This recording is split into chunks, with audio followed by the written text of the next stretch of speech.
We are the luckiest people in the world. Every day in this profession, we get to do the thing that we all love to do, and that's help animals. Do you remember the first time that you made a difference in an animal's life? I do. I felt like I was born to do this. But let me ask you this. Do you have the same passion today as you did back then? Do you feel like you're connecting with your clients? Do they follow your recommendations? 4 out of 5 cats over the age of 3 have dental disease. 1 out of 3 dogs have preventable internal parasites.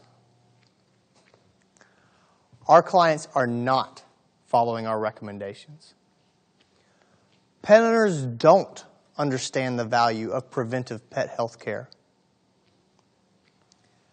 I believe we can have a greater positive impact on the health of our patients. I believe that we can take the love that we all feel for veterinary medicine and use it to communicate passionately about preventive pet health care. But before we do this, we need to be honest with ourselves. 98% of us believe that we do as good a job or a better job communicating with our clients than our peers do.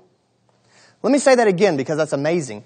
98% of us think that we do as good a job or a better job communicating with our clients than our peers do. Now, to be totally honest, if you had asked me, I would have been one of that 98%.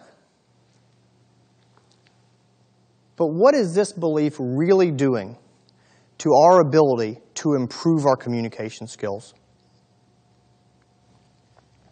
With the circumstances that we're facing right now in our profession, we need to take every opportunity to improve our client relationships.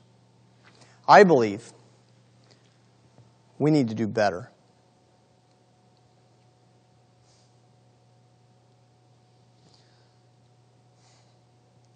For the last few years, I've practiced small animal medicine about an hour west of Baltimore, Maryland. It's just off the Appalachian Trail. I have a client named Kim who had a 6-year-old male-neutered boxer mix named Captain America.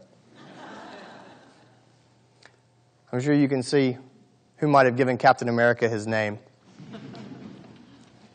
Captain America was a patient of mine for some time, and Kim was good about bringing him to see me fairly regularly.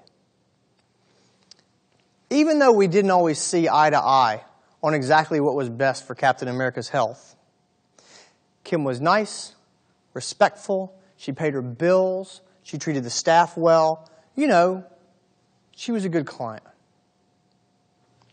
One day, she came in because Captain America hadn't been eating very well and just generally seemed to be a bit lethargic. On physical examination, his weight was down a bit and he had tacky mucous membranes. His blood work at the time was unremarkable, but he tested positive for Lyme disease, which, unfortunately, very common in our area. Captain America deteriorated rapidly and surprisingly over the next couple of days.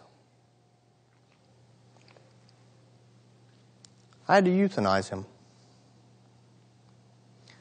The chief necropsy finding was nephritis, with a high suspicion of Lyme nephritis.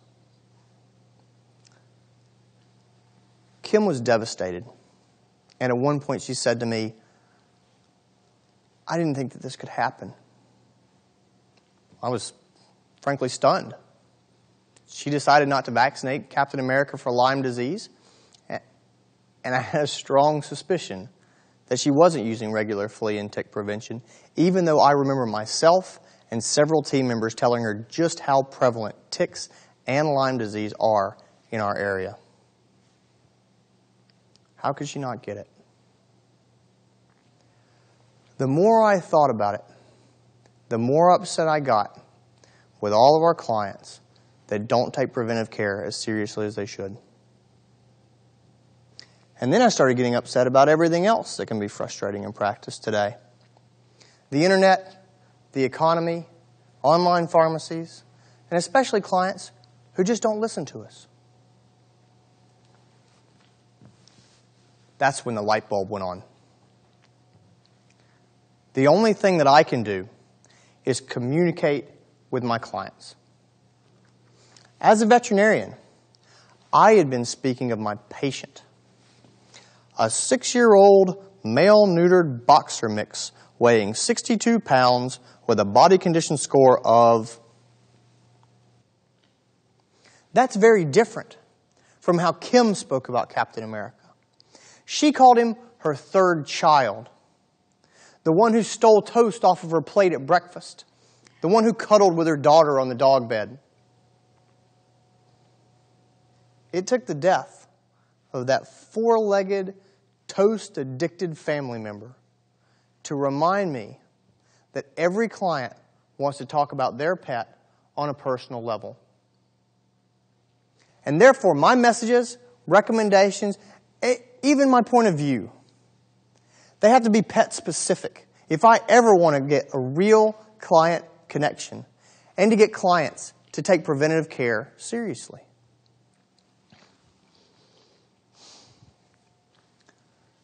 It's always hard when we lose a patient. But at least in this case, I knew that I had an opportunity. I had a chance to change the way that I connect with clients, to do so on a deeper level, one that they want and one that their pets deserve. But how do you get to that point with clients? A point where you're speaking the same language.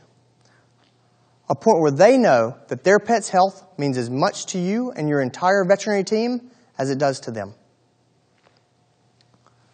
For me, I had to show my clients my passion for my work. To talk to them about their pet's health as if their pet were my own. To make personal preventive care recommendations backed by all of my professional knowledge and all of my experience and all of my love for animals. Now, showing passion isn't as hard when we're faced with an emergency or time is an issue or there's a clear problem that needs to be solved. It's the routine stuff, like preventive care, that